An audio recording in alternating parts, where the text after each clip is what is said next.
Hello everyone. एक बार फिर से आप सभी का स्वागत है आपका अपने इस यूट्यूब चैनल एजुकेशनल गैलरी में।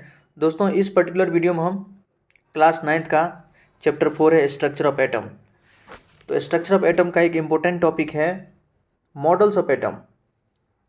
अलग अलग साइंटिस्ट जो है, जब एटम का डिस्कवरी हो गया और उसके अंदर जो है इलेक्ट्रॉन, प्रोटॉन, न्यूट्रॉन वगैरह की भी जो डिस्कवरी हो गई थी, जो cathode ray experiment, anode ray experiment अगर आप पढ़े होंगे, ऑलराइट। तो उसके बाद मॉडल्स ऑफ एटम देने का जो होड़ लगा था, एक प्रकार से अलग अलग जो साइंटिस्ट हैं या अलग अलग लोगों ने भी जो इन चीज़ों से जिज्ञासा रखते थे कि बताइए ये जो सब एटॉमिक पार्टिकल्स है, इलेक्ट्रॉन है, प्रोटॉन है, न्यूट्रॉन है, ये एटम्स के अंदर किस प्रकार से अरेंज्ड है। इलेक्ट्रॉन्स कहाँ होता है, प्रोटॉन्स कहाँ होता है, न्यूट्रॉन्स कहाँ होता है, क्योंकि इसको हम आँख से तो देख नहीं सकते हैं। तो एक्सपेरिमेंट के थ्रू अलग अलग साइंटिस्ट, जिसमें आप जे थॉमसन का नाम पढ़ेंगे, रदरफोर्ड का नाम पढ़ेंगे, नील्स बोर का नाम पढ़ेंगे, समय समय पर अलग अलग साइंटिस्ट हैं, उन्होंने अपना मॉडल दिया। जो पहले दिए ऑब्वियसली बात है उनमें बहुत सारा कमियां थी, लेकिन वही जब वो उसके बाद जो आए उनके कमियों को दूर किए और कुछ और चीज़ें बताएं। फिर उसके बाद जो भी साइंटिस्ट आए वो पहले वाले के और भी जो कमियां थी उनको भी दूर किया और कुछ और नया दिया। मतलब जैसे जैसे नए नए साइंटिस्ट आते गए उन्होंने कुछ न कुछ ऐड करते गए और पुराने वाले का जो भी कमियाँ था उन कमियों को भी दूर करते गए। तो यहाँ से क्वेश्चन तो आता ही है कि थॉमसन मॉडल ऑफ एटम क्या था, आप उसके बारे में बताइए। उसका लिमिटेशंस क्या था, मतलब ड्रॉबैक क्या था, कमियां क्या थी। फिर रदरफर्ड का जो बहुत बड़ा एक्सपेरिमेंट है, गोल्ड फॉयल एक्सपेरिमेंट, वहाँ से क्वेश्चंस आता है। नील्स बोर के मॉडल से क्वेश्चन आता है। ऑलराइट, तो इन चीज़ों को हम यहाँ पर इस वीडियो में अच्छे से देखेंगे, मॉडल्स ऑफ एटम को अच्छे से समझेंगे। एनसीईआरटी को अच्छे से आप अगर समझ जाते हैं तो ऑब्वियसली बात है सारे बुकों को भी आप जो अदर आप रेफरेंस बुक भी पढ़ते होंगे वहाँ भी इन्हीं चीज़ों को थोड़ा और इलेबोरेट करके लिखा हुआ है। तो उस सारे एक्सप्लेनेशन को हम यहाँ पर साथ ही साथ कवर करते हुए जाएंगे, आप यहाँ से समझ सकते हैं। ऑलराइट, तो इसके अलावा इस पे बेस्ड जो भी क्वेश्चन होगा उसको आप आसानी से समझ सकते हैं, सॉल्व कर सकते हैं।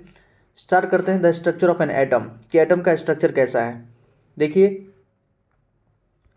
We have learned that Dalton atomic theory in chapter 3 में आप atoms and ions and molecules में डाल्टन एटॉमिक थ्योरी के बारे में पढ़े होंगे, जो क्या सजेस्ट करता था कि the atom was individual and indestructible. Dalton तो यही बोले थे कि all matter is made up of atoms and atoms are individual, कि एटम्स क्या है, इंडिविजुअल, उसको हम और फर्दर डिवाइड नहीं कर सकते हैं। But the discovery of two fundamental particles, electrons and protons inside the atom led to the failure of this aspect of Dalton atomic theory. लेकिन जैसे ही कैथोड रे एक्सपेरिमेंट हुआ, एनोड रे एक्सपेरिमेंट हुआ, उन सारे एक्सपेरिमेंट्स ने Dalton's के atomic theory को डिस्प्रूव कर दिया कि नहीं, कुछ ना कुछ सब एटॉमिक पार्टिकल होता है जो एटम से भी छोटा होता है। It was then considered necessary to know how electrons and protons are arranged within an atom। तब फिर जब जैसे ही इलेक्ट्रॉन्स प्रोटॉन्स की डिस्कवरी की बात हो गई, तब लोगों ने जिज्ञासा बस पूछा कि बताइए आप, इलेक्ट्रॉन्स प्रोटॉन्स एटम्स के अंदर अरेंज्ड कैसे है। अगर एटम से भी छोटा कोई चीज़ है तो ये एटम्स के अंदर किस प्रकार से अरेंज्ड है, उसके बारे में बताइए। जैसे कोई घर, मकान भी तो होता है दोस्तों, तो मकान में किस तरह से, किस साइड डाइनिंग रूम है, किधर बालकनी है, किधर बाथरूम है, किधर किचन है, इन चीज़ों के बारे में तो हम पता लगा थे अगर कहीं दूसरी जगह मकान वगैरह देखते हैं तो। कुछ लोग जो वास्तुशास्त्र को मानते हैं, ऑलराइट, तो उनके लिए ये सब चीज़ जानना जरूरी होता है कि अलग अलग किस डायरेक्शन में क्या होना चाहिए, तब जाके वो मकान वो परचेज करते हैं। इसी प्रकार से लोगों का जिज्ञासा था कि इलेक्ट्रॉन प्रोटॉन जब एटम से छोटा होता है तो किस प्रकार से अरेंज्ड है वो बताओ। For explaining this many scientist proposed various atomic model. इस चीज़ को एक्सप्लेन करने के लिए बहुत सारे साइंटिस्ट आए जिन्होंने एटॉमिक मॉडल दिए और एटम मतलब एटम का एक मॉडल प्रस्तुत किए, जिसमें J Thomson was the first to propose a model for the structure of atom. सबसे पहले कौन आए थे तो जे थॉमसन। सबसे पहले एटम्स का जो मॉडल दिया था वो जे थॉमसन ही दिए थे। देखिए, थॉमसन मॉडल ऑफ एटम, यहाँ से क्वेश्चन बार बार पूछा भी जाता है। Thomson's model of an atom. Thomson proposed that the model of an atom to be similar to that of a Christmas pudding। Thomson ने बताया कि एटम्स का जो मॉडल है, जो एटम्स होगा उसका मॉडल कैसा है तो क्रिसमस के पडिंग के जैसे। ऑब्वियसली बात है, जे थॉमसन इंग्लैंड के थे, तो इंग्लैंड के तो अधिकतर लोग क्या हैं तो आप क्रिश्चियन ही होते हैं। तो क्रिश्चियन में जो क्रिसमस के समय में जो पुडिंग बनता है, पुडिंग मतलब खीर है दोस्तों, तो उन्होंने बताया कि क्रिसमस में जो पुडिंग खीर बनता है उसके जैसा ही एटम का मॉडल होता है, जिसके अंदर the electrons in a sphere of positive charge were like currants dry fruits and spherical Christmas pudding. उन्होंने बताया कि जो क्रिसमस पडिंग है ना, पडिंग को उन्होंने पॉजिटिव चार्ज मान लिया। जो पूरा खीर होता है, हम लोग भी घर में खीर बनाते हैं, चाहे साबूदाना का खीर बनाए या आप चावल का खीर बनाते हैं, ऑलराइट, सभी का खीर बनाते हैं, तो उसमें क्या होता है, जो जिसका कंसंट्रेशन ज़्यादा होता है, मान लेते साबूदाना का खीर है तो साबूदाना तो उसमें ज़्यादा होगा, तो साबूदाना को उन्होंने क्या मान लिया कि वो पॉजिटिव चार्ज के जैसे है। साबूदाना पूरा जो रहता है उसके अंदर वो पॉजिटिव चार्ज है, और उसके अंदर जो ड्राई फ्रूट्स आप ऐड करते हैं, काजू हो गया, किशमिश हो गया, पिस्ता हो गया, छोहारा वगैरह, नारियल सब डालते हैं, वो क्या हो गया, इलेक्ट्रॉन के जैसे हो गया। कि क्रिसमस के पडिंग में क्रिसमस के समय जो पडिंग बनता है, खीर बनता है, तो वो पडिंग पूरा क्या हो गया हमारा, वो आपका पॉजिटिव चार्ज हो गया, और इलेक्ट्रॉन्स उसके अंदर ड्राई फ्रूट के जैसे है। इस प्रकार से अरेंज होता है। जे थॉमसन साहब ऐसा बोले थे। We can also think of a watermelon, इसी को आप वाटरमेलन के जैसे भी समझ सकते हैं। वाटरमेलन आप तरबूज देखे होंगे, तरबूज के अंदर जो रेड पार्ट है, जो पूरा उसका रेड पार्ट है, उसको उन्होंने बताया कि ये पॉजिटिव चार्ज होता है, और साथ ही साथ उसके अंदर जो सीड एम्बेडेड होता है, ब्लैक कलर का जो उसके अंदर सीड एम्बेडेड होता है, उसको उन्होंने बताया कि ये इलेक्ट्रॉन से रिजेंबल करता है। तो वाटर मेलन मॉडल, और कह सकते हैं कि Christmas pudding model J Thomson साहब का दिया हुआ था। The positive charge in the atom is spread all over like the red edible part of the watermelon, while the electrons are stuffed in the positively charged sphere. जो electrons है उस positively charge sphere के अंदर धसा होता है, like the seeds in the watermelon, जैसे seeds जो है वाटरमेलन के अंदर सीड्स जो है एम्बेडेड होता है। देखिए थॉमसन्स मॉडल ऑफ एटम, जो थॉमसन ने मॉडल ऑफ एटम दिया था उसके अकॉर्डिंग इस प्रकार से, जो पूरा जो स्फीयर है, ये जो पूरा स्फीयर है वो क्या है, तो हमारा पॉजिटिव चार्ज होता है, और इलेक्ट्रॉन उसके अंदर एम्बेडेड है। इलेक्ट्रॉन हर जगह वहाँ पर ड्राई फ्रूट्स के जैसे एम्बेडेड है। थॉमसन ऐसा बोले थे। Thomson propose that an atom consist of a positively charge sphere. Thomson बताए थे कि जो एटम कंसिस्ट है, जो बना हुआ है कि पॉजिटिवली चार्ज स्फीयर है और इलेक्ट्रॉन्स उसके अंदर एम्बेडेड है। कभी भी आपको थॉमसन मॉडल ऑफ एटम के बारे में लिखना पड़ेगा, इन दोनों पॉइंट को आपको लिखना पड़ सकता है। साथ ही साथ इन्होंने बताया कि the negative and positive charges are equal in magnitude, कि जो निगेटिव चार्ज है और पॉजिटिव चार्ज है मैग्नीट्यूड के रिस्पेक्ट में देखें तो इक्वल है। So the atom as a whole is electrically neutral, इसलिए एटम एज अ होल हम क्या कह सकते हैं कि एटम क्या है, न्यूट्रल है। जितना उसके अंदर इलेक्ट्रॉन है उतना ही उसके अंदर प्रोटॉन होता है, इसलिए एटम क्या है, इलेक्ट्रिकली न्यूट्रल होता है। थॉमसन साहब दो चीज़ बताए थे कि atom consist of positively charge sphere and electrons are embedded in it, और magnitude of electron equal to magnitude of proton होता है, इसलिए एटम एज ए होल क्या होता है, न्यूट्रल होता है। ये दो बात उन्होंने बताया था। Although Thomson's model explained that atoms are electrically neutral, the result of experiment carried out by other scientists could not be explained by this model as we will see below. Thomson साहब ने जैसे बोला था कि atoms electrically neutral होता है, और इसके अलावा बहुत सारे जो अदर साइंटिस्ट है बहुत सारे एक्सपेरिमेंट भी किए, तो उन एक्सपेरिमेंट से जो थॉमसन का मॉडल जैसा बताए थे कि पॉजिटिव चार्ज पूरे स्फीयर में फैला हुआ है और इलेक्ट्रॉन उसके अंदर एम्बेडेड होता है, ये चीज़ प्रूव नहीं हो सका। ऑब्वियसली बात है, आप रदरफोर्ड के मॉडल के बारे में अगर कुछ आपको आइडिया हो तो रदरफोर्ड क्या बोलते हैं कि पॉजिटिव चार्ज एटम्स के बहुत मतलब कम छोटे से स्पेस में कंसंट्रेटेड होता है, जिसको उन्होंने न्यूक्लियस बोला। पूरे एटम्स के अंदर पॉजिटिव चार्ज डिस्ट्रीब्यूटेड नहीं होता है, जबकि थॉमसन क्या बोले थे, थॉमसन बोले थे कि पॉजिटिव चार्ज पूरे एटम्स के अंदर स्प्रेड है, फैला हुआ है, बिखरा हुआ है। तो ये बात तो इसलिए थॉमसन का मॉडल जो है डिस्प्रूव हो गया था, जैसे जैसे रदरफोर्ड का मॉडल आया था। और उन्होंने बताया था थॉमसन ने कि इलेक्ट्रॉन्स एम्बेडेड है, इलेक्ट्रॉन्स जो है एम्बेडेड है, लेकिन ऐसा होता नहीं है। रदरफोर्ड का मॉडल आप पढ़े होंगे, आपको अगर ध्यान हो, या हम आगे भी बताएंगे। तो रदरफोर्ड बताते हैं कि इलेक्ट्रॉन्स जो है न्यूक्लियस के चारों बगल चक्कर लगाते रहता है। तो कहीं ना कहीं ये दोनों कमियां जो हैं आपको थॉमसन मॉडल ऑफ एटम में देखने को मिल सकता है। अब देखिए रदरफोर्ड मॉडल ऑफ एटम बड़ा ही इंपॉर्टेंट है। Ernest Rutherford was interested in knowing how the electrons are arranged within an atom. Ernest Rutherford भी बहुत ज़्यादा मतलब इंटरेस्टेड थे, जानने को उत्सुक थे कि इलेक्ट्रॉन्स किस प्रकार से एटम के अंदर अरेंज होता है। इसके लिए रदरफोर्ड ने एक एक्सपेरिमेंट डिजाइन किया। In this experiment fast moving alpha particles were made to fall on a thin gold foil. देखिए अल्फा पार्टिकल्स की यहाँ चर्चा हो रहा है, तो अल्फा पार्टिकल्स क्या होता है देख लीजिए। अल्फा पार्टिकल्स हीलियम, आप जानते हैं ये हीलियम का एटम है। हीलियम के एटम का एटॉमिक नंबर कितना है, 2। मास नंबर कितना है इसका, 4 है। ठीक है, इसी 2 जो इसका एटॉमिक नंबर है दोस्तों, इसका मतलब 2 इसके अंदर प्रोटॉन है, 2 इलेक्ट्रॉन है। तो क्या करता है, हीलियम में से 2 इलेक्ट्रॉन को निकाल दिया। जैसे 2 इलेक्ट्रॉन को निकालेंगे तो इसके अंदर चार्ज कितना हो जाएगा, +2 चार्ज हो जाएगा।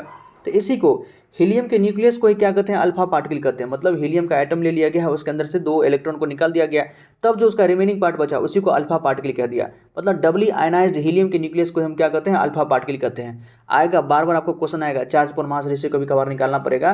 तो इन चीज़ों को ध्यान रखिए कि अल्फा पार्टिकल क्या होता है। डबली आयनाइज्ड हीलियम, मतलब हीलियम वैसा हीलियम जिस पे चार्ज कितना हो, +2 चार्ज हो, उसके न्यूक्लियस को हम क्या कहते हैं, अल्फा पार्टिकल कहते हैं। मतलब उसका चार्ज तो हो गया 2 और मास कितना हो गया 4u, मास में तो कोई चेंज नहीं होगा। ही सिलेक्टेड एक गोल्ड फॉइल, उन्होंने एक गोल्ड फॉइल सेलेक्ट किया। गोल्ड फॉइल क्यों, गोल्ड मतलब सोना का एक पतला सा परत। सोना ही क्यों लिया दोस्तों, गोल्ड क्यों लिया, आप पढ़े होंगे क्लास 8 में, मेटल का एक प्रॉपर्टी होता है मेलेबिलिटी और डक्टिलिटी। डक्टिलिटी में हम क्या करते हैं, डक्टिलिटी में मेटल का हम पतला सा वायर बना सकते हैं, बहुत पतला सा वायर बना सकते हैं। और मेलेबिलिटी प्रॉपर्टी क्या होता है मेटल का, ऐसा प्रॉपर्टी जिसमें मेटल को हम पीट कर थिन सीट, पतला सीट चादर बनाया जा सकता है। जैसे आप कॉपर का चादर देखे होंगे, एल्यूमिनियम का वायर आप एल्यूमिनियम का आप सीट देखे होंगे, उसी प्रकार से गोल्ड का भी सीट बनता है। उसी सीट से तो अलग अलग जो है हम चीज़ें बनाते हैं, ज्वेलरी वगैरह, बहुत सारा ज्वेलरी बना लेते हैं गोल्ड का, क्योंकि उसका बहुत पतला सा सीट बनाया जा सकता है। तो मोस्ट अगर मेलिएबल मेटल देखे तो कौन होता है हमारा, गोल्ड ही होता है। इसलिए गोल्ड फॉइल उन्होंने चूज़ किया एक्सपेरिमेंट के लिए। और गोल्ड के अंदर चूंकि मेटल है तो इलेक्ट्रॉन तो होगा he wanted as thin as layer as possible, this gold foil was about 1000 atoms thick, मतलब जितना पतला हो सके उतना वो लेना चाहते थे। तो गोल्ड से ज़्यादा पतला कोई और चीज़ नहीं हो सकता है, क्योंकि इतना पतला करने पर और भी चीज़ क्या होगा, टूट जाएगा। लेकिन मेटल में प्रॉपर्टी होता है उसका अंदर जो टेंसाइल स्ट्रेंथ होता है ना, वो बहुत ज़्यादा होता है। वो मतलब बहुत पतला हो जाएगा लेकिन टूटेगा नहीं, इसलिए उन्होंने गोल्ड लिया। Alpha particles are doubly charge helium ions, alpha particle के बारे में हम बता दिए कि डबली चार्ज हीलियम आयंस होता है, मतलब हीलियम पर +2 चार्ज होता है। मास उसका तो होगा क्या 4u और चार्ज कितना है +2। Since they have a mass of 4u, the fast moving alpha particles have a considerable amount of energy. देखिए इसका मास कितना है 4u है, मतलब 4u जिसको कहिए या 4 AMU कहिए, एटॉमिक मास यूनिट। क्योंकि इसके पास मास है और किसी न किसी वेलोसिटी से यदि इसको हम फेंकेंगे, थ्रो करेंगे, तो इसके पास क्या होगा, मोमेंटम होगा।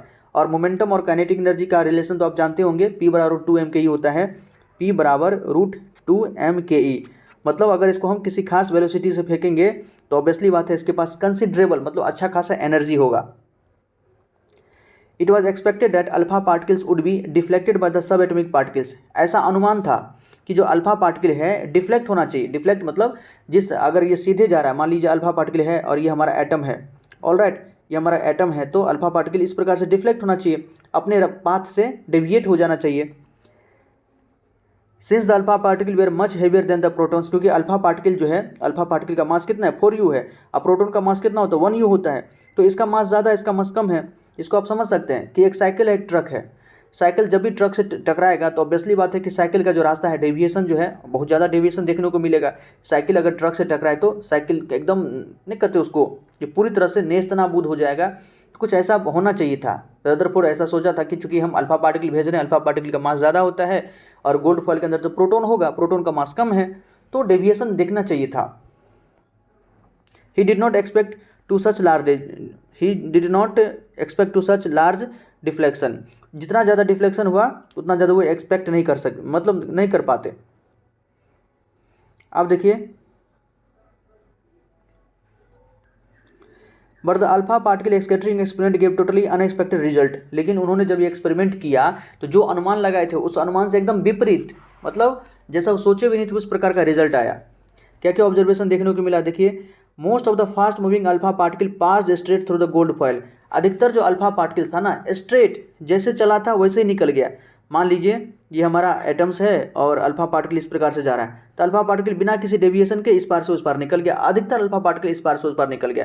पहला तो ये ऑब्जर्वेशन था कि most of the alpha particles passed straight through the gold foil. दूसरा है some of the alpha particles were deflected by the very small angle, कुछ जो अल्फा पार्टिकल्स है, मान लीजिए ये मेरा पॉजिटिव चार्ज है और ये अल्फा पार्टिकल से हल्का डेविएशन से, कुछ जो अल्फा पार्टिकल हल्का डेविएशन से मुड़ गया, और surprisingly 1 out of every 12,000 particles appear to be rebound, और आश्चर्यजनक रूप से, मतलब हैरान करने वाली बात यह है कि प्रत्येक 12,000 अल्फा पार्टिकल में से एक पार्टिकल, 12,000 पार्टिकल में से एक पार्टिकल जो है पूरी तरह से अपने पाथ पे डेविएट हो गया, मतलब रीबाउंड कर गया दोस्तों।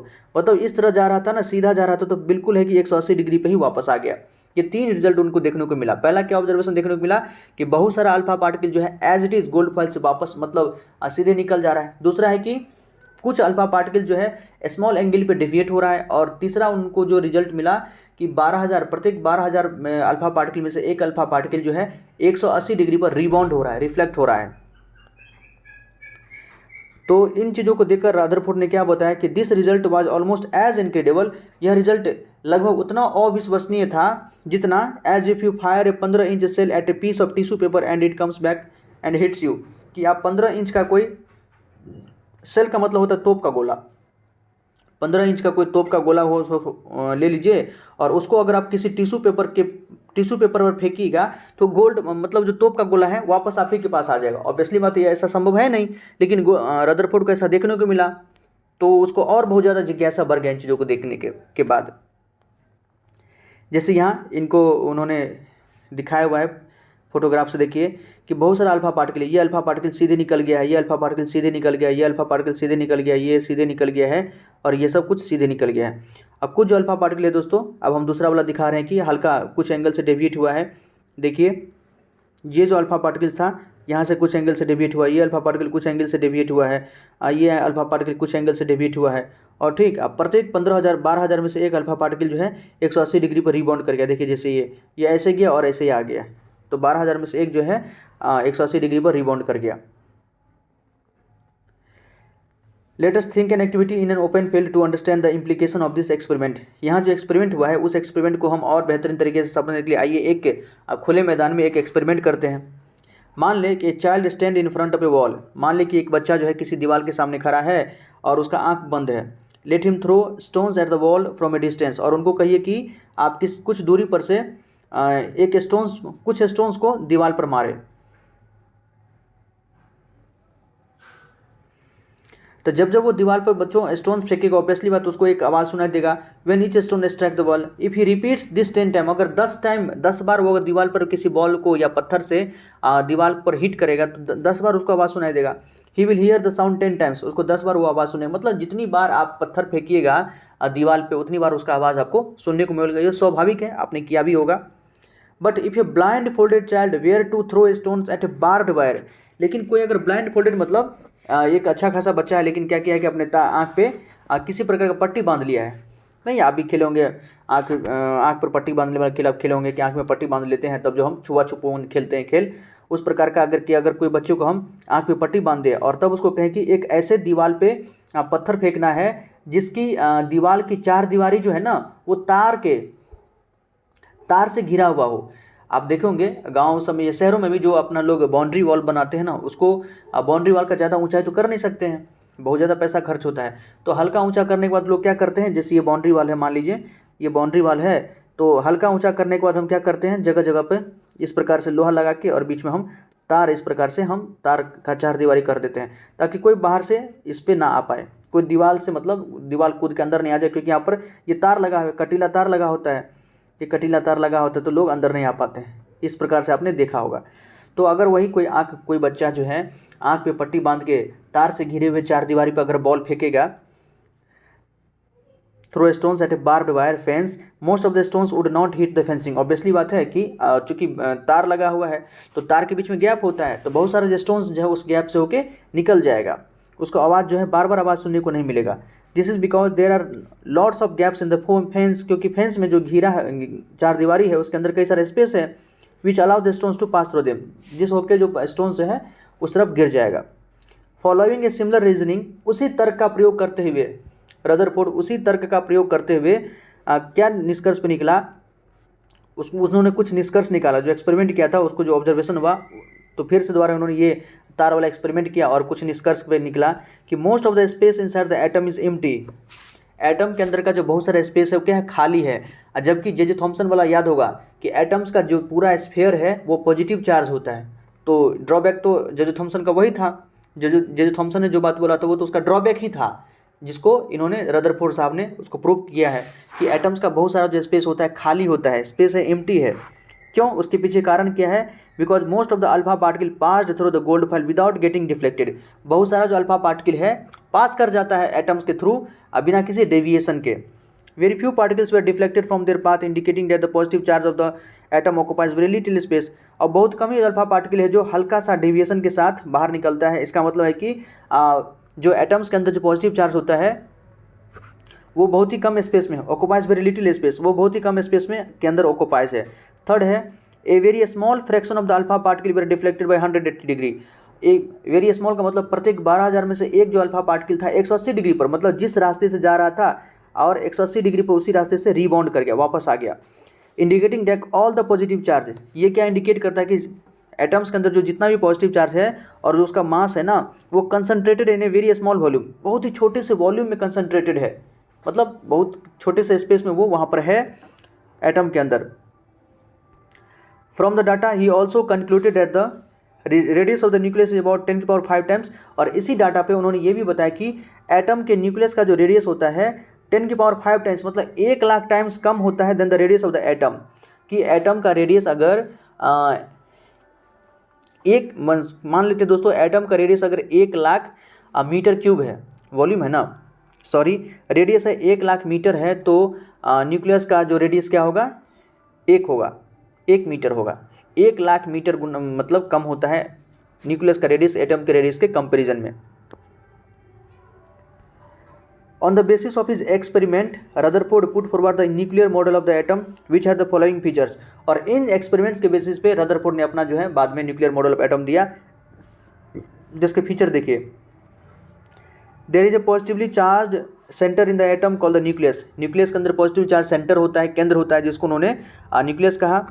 Nearly all the mass of an atom resides in the nucleus, atom का सारा मास जो है इसी न्यूक्लियस के अंदर रिजाइड करता रहता है।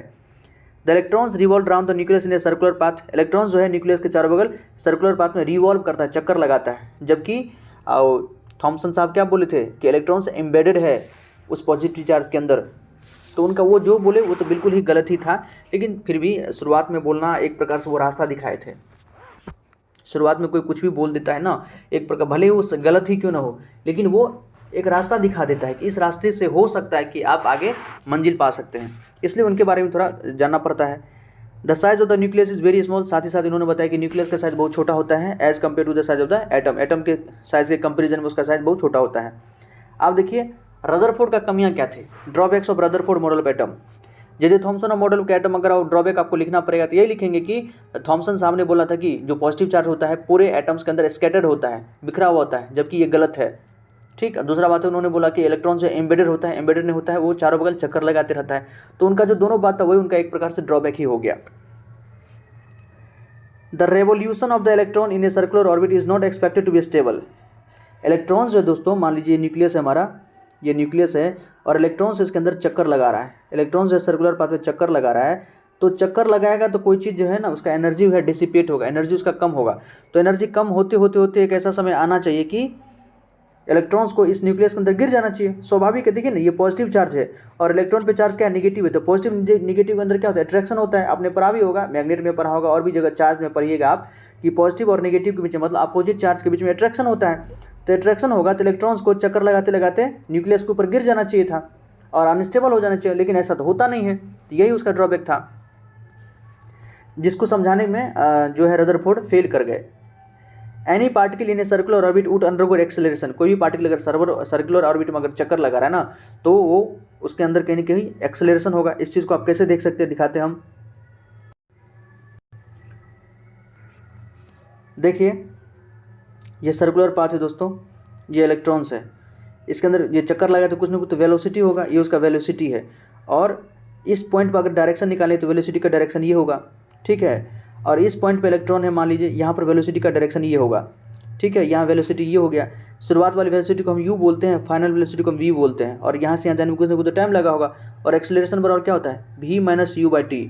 ऑब्वियसली बात है, यहाँ पर जो स्पीड का वेलोसिटी का जो मैग्नीट्यूड होगा और यहाँ पर जो स्पीड का वेलोसिटी का मैग्नीट्यूड होगा वो सेम होगा, लेकिन डायरेक्शन अलग अलग है ना। हम जानते हैं वेलोसिटी जो वेक्टर क्वांटिटी, तो ऑब्वियसली बात है इनका जो वेलोसिटी जो दोनों जगह जो वेलोसिटी होगा वो बिल्कुल अलग अलग होगा।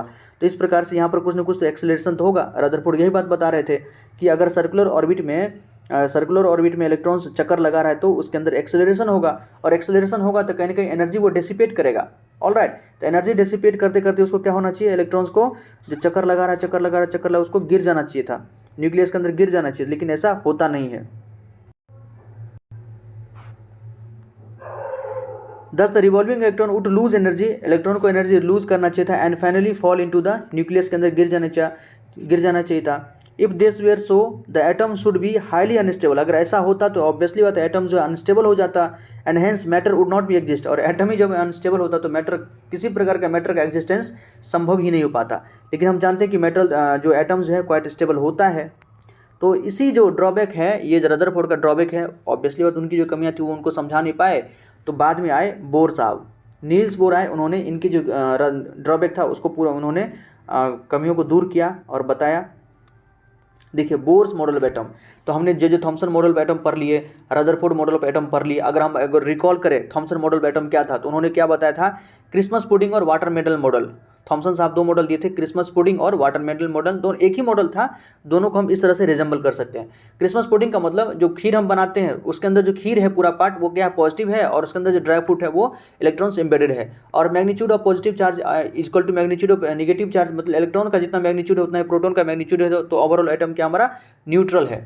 वाटरमेलन में भी समझ सकते हैं कि जो उसका रेड पार्ट है वो क्या है, पॉजिटिव स्फीयर है, और इलेक्ट्रॉन्स को उसके अंदर जो एम्बेडेड है वो उसका नेगेटिव पार्ट है, मतलब इलेक्ट्रॉन्स है। ठीक, ये बताए थे जे थॉमसन। रदरफोर्ड आए, उन्होंने गोल्ड फॉइल एक्सपेरिमेंट किया, अल्फा पार्टिकल्स लिया, उसका बम्बार्डमेंट कराया किस पे, गोल्ड फॉइल पे। गोल्ड फॉइल मतलब सोने की पतली परत लिए थे, उस पर उन्होंने हाई एनर्जेटिक अल्फा पार्टिकल के पास अच्छा खासा मास है, उसको हाई वेलोसिटीज फेंका, तो उनको कुछ रिजल्ट आया। क्या क्या आया कि देखिए कि बहुत सारे alpha particles as it is निकल जा रहा है बाहर। इसे क्या कंक्लूजन निकाला कि एटम्स के अंदर जो मैक्सिमम स्पेस है खाली है। दूसरा देखा कि कुछ अल्फा पार्टिकल्स जो है स्मॉल एंगल से डेविएट हो गया, इसका मतलब जो एटम्स के अंदर जो पॉजिटिव चार्ज है वो खास स्पेस में किसी स्मॉल स्पेस में, स्मॉल एरिया में कंसंट्रेटेड है। और तीसरा उन्होंने निष्कर्ष निकाला कि तीसरा उन्होंने देखा ऑब्जर्वेशन की प्रत्येक 12,000 में से एक अल्फा पार्टिकल जो है अपने 180 डिग्री पर से वापस आ रहा है, रिटर्न हो रहा है, रीबाउंड हो रहा है। इसका मतलब एटम्स का जो सारा मास है, जो सारा पॉजिटिव चार्ज है वो कहीं ना कहीं सेंटर में ही लोकेटेड है, और उसको उन्होंने क्या बताया कि वो न्यूक्लियस होता है, और न्यूक्लियस का जो रेडियस होता है ना वो एटम के रेडियस के 1 लाख टाइम्स छोटा होता है, कम होता है। ये रदरफोर्ड का मॉडल था। कमियां क्या था कि रदरफोर्ड साहब ने बताया कि इलेक्ट्रॉन्स जो है एटम न्यूक्लियस के चारों ओर चक्कर लगा रहा है। अब कोई चीज़ चक्कर लगाएगा तो ऑब्वियसली बात उसकी एनर्जी कम होगी, तो एनर्जी कम होगी तो धीरे धीरे इलेक्ट्रॉन्स को न्यूक्लियस के पास आके गिर जाना चाहिए था, इससे कि एटम्स को अनस्टेबल हो जाना चाहिए था, लेकिन ऐसा तो होता नहीं है। उसी चीज़ को बस उनका कमियां था, और इस कमियां को दूर करेगा कौन, बोर साहब। In order to overcome the objections raised against Rutherford model of atom, Rutherford model के एटम के अंदर जो भी कमियां आई थी, ऑब्जेक्शंस आया था, आपत्तियां आई थी, Niels Bohr put forward the following postulate about the model atom. उसको दूर करने के लिए नील्स बोर ने कुछ पोस्टुलेट दिया। सबसे पहला देखिए, only certain small special orbit known as discrete orbit. Atoms के अंदर कुछ स्पेशल ऑर्बिट है, खास ऑर्बिट है, जिसको डिस्क्रीट ऑर्बिट कहा गया था, are allowed inside the atom. उसी का अलाउ है, मतलब वही ऑर्बिट होता है जिसकी एनर्जी कुछ फिक्स होती है, जो एटम्स के अंदर अलाउड है। हर प्रकार का ऑर्बिट उसके अंदर फिक्स, कुछ भी जिसका एनर्जी लेवल अलग अलग हो, ऐसा ऑर्बिट नहीं होता है, स्पेशल ऑर्बिट होता है, जिसको उन्होंने डिस्क्रीट ऑर्बिट बताया था।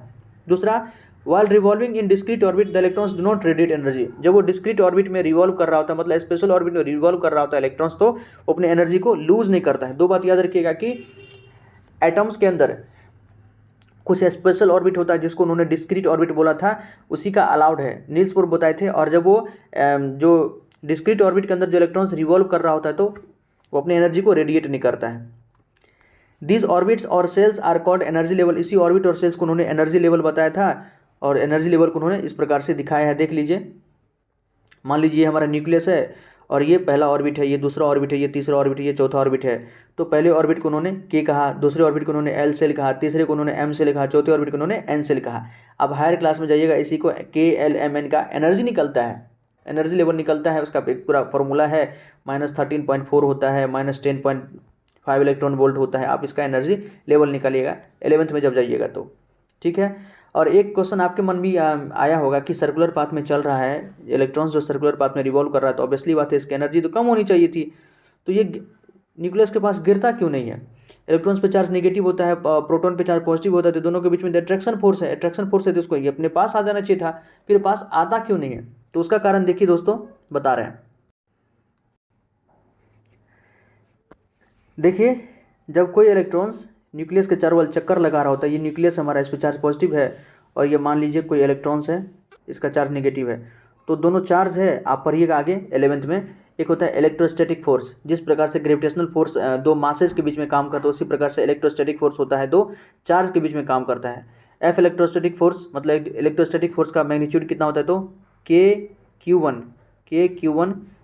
Q2 upon R square. जैसे gravitational force G M1 M2 upon R square होता है ना, उसी प्रकार से होता है electrostatic force K Q1 Q2 upon R square. Q1 Q2 क्या है, चार्ज है, जो चार्ज बॉडी होता है। जैसे Q1 क्या है, हमारा प्रोटॉन है, Q2 क्या है, हमारा इलेक्ट्रॉन है। तो इसको रख देंगे। जब वो चक्कर लगा रहा होता है दोस्तों ना, तो चक्कर लगा रहा होता है, तो जो भी चार्ज बॉडी चक्कर लगा रहा होता है या कोई भी ऑब्जेक्ट सर्कुलर पाथ पे जा रहा है ना, उसके ऊपर एक सेंट्रीफ्यूगल फोर्स लगता है। सेंटर से दूर एक फोर्स लगता है जिसको कहते हैं हम एफ सेंट्रीफ्यूगल। इसका वैल्यू कितना होता है, mv²/r। सर्कुलर ऑर्बिट में आपने सर्कुलर मोशन पढ़ा भी होगा, तो वहाँ पे आप पढ़े होंगे कि सेंट्रीपिटल या सेंट्रीफ्यूगल फोर्स जो होता है mv²/r उसका मैग्नीट्यूड होता है। जब कभी भी आप किसी स्टोन्स में रस्सी बांधकर और घुमाए होंगे, नचाए होंगे दोस्तों, तो देखिएगा कि वो स्टोन क्या चाहता है कि हम भागे, लेकिन आप उसको पकड़े रहते हैं, घुमाते रहते हैं, अपने तरफ उसको खींचे रहते हैं, स्टोन बाहर की तरफ जाते रहता है। मतलब किसी भी चीज़ को हम सर्कुलर ऑर्बिट में घुमाते हैं ना, तो उसको सेंटर से बाहर एक फोर्स लगता है, सेंटर से बाहर की ओर एक फोर्स लगता है, जिसके कारण वो स्टेबल रहता है, वो सर्कुलर पाथ पे गिरता नहीं है। मौत के कुआं में आप देखोगे जो स्टंटमेंट होता है, गाड़ी घुमाते रहता है, आपको लगता होगा इसको तो बीच में गिर जाना चाहिए था, लेकिन वो फिर गिरता क्यों नहीं? उसके पीछे यही कारण होता है कि जब वो सर्कुलर पाथ में जा रहा होता है ना, तो सेंटर के बाहर जो मौत के कुआं का जो सेंटर होता है ना, उससे बाहर उससे पीछे की ओर उसके अपोजिट डायरेक्शन में उससे एक फोर्स लगते रहता है, जो उसको बैलेंस कर देता है, और वो स्वाभाविक है, नहीं गिरता है। आप ये हल्का अच्छा खासा अगर प्रैक्टिस कर लेंगे ना, तो आप भी मौत के कुआं में स्टंट कर सकते हैं। स्वाभाविक है, सिंपल है। अरे बहुत सारे बच्चे तो आप देखे होंगे ना, सर्कुलर पाथ जहाँ भी कुछ इस प्रकार का बनाया रहता है, तो वो सर्कुलर पाथ पे आराम से साइकिल चला लेते हैं, नहीं गिरते हैं। तो यही कारण है कि इलेक्ट्रॉन्स जो है यहाँ पर गिरता नहीं, क्योंकि इलेक्ट्रॉन्स पे तो सेंट्रीपिटल फोर्स इधर इलेक्ट्रोस्टैटिक फोर्स सेंटर की तरफ लग रहा है, लेकिन बाहर की तरफ क्या लग रहा है, इस पे सेंट्रीफ्यूगल फोर्स लग रहा है, एफ सेंट्रीफ्यूगल लग रहा है। और दोनों का मैग्नीट्यूड बराबर होता है, जिसके कारण इलेक्ट्रॉन जो है अपने ऑर्बिट में फिक्स होता है, अपने ऑर्बिट में रिवॉल्व करते रहता है, इसकी एनर्जी डिसिपेट नहीं होती है, और ये कभी यहाँ पर गिरता नहीं है। इसी प्रकार से एटम जो हमारा स्टेबल होता है। तो दोस्तों यही कुछ मॉडल्स ऑफ एटम था। Rutherford model, J Thomson model और बोर मॉडल हम देख लिए, किसकी क्या कमियां थी, उन सारी चीज़ों को भी हम देख लिए। ऑल राइट, कोई क्वेरी हो तो कमेंट सेक्शन में ज़रूर बताइएगा। आगे हम पढ़ेंगे इसके बारे में कि how electrons distributed in different orbit. इस अलग अलग ऑर्बिट में आपने पढ़ा होगा, के है, एल है, एम है। के में 2 इलेक्ट्रॉन भरते हैं, एल में 8 भरते हैं, ठीक है, और एम में 18 भर सकते हैं। इलेक्ट्रॉनिक कन्फिग्रेशन निकालने के लिए 2n² फार्मूला आप पढ़ा होगा। तो इलेक्ट्रॉन्स किस प्रकार से अलग अलग सेल में डिस्ट्रीब्यूटेड होता है, उन चीज़ों को हम नेक्स्ट वीडियो में पढ़ेंगे। इसके अलावा आप आइसोटोप, आइसोबार, आइसोडाइफर, आइसोन्यूट्रॉन, आइसोस्टेरिक पढ़ना चाहते तो डिस्क्रिप्शन बॉक्स में उसका लिंक है, आप जाके पढ़ सकते हैं। हमने अच्छे से उसको एक्सप्लेन किया है विथ डेफिनेशंस। आप उसको लिख भी सकते हैं, वहाँ से क्वेश्चन भी कर सकते हैं, कई सारा क्वेश्चन पूछा जाता है एग्जाम में वहाँ से, तो आप उन चीज़ों को कर सकते हैं। ओके दोस्तों, कोई क्वेरी हो तो कमेंट सेक्शन में जरूर बताइएगा। आपको ये वीडियो कैसा लगा उसके बारे में ज़रूर बताइएगा। बहुत बहुत धन्यवाद। जय हिंद।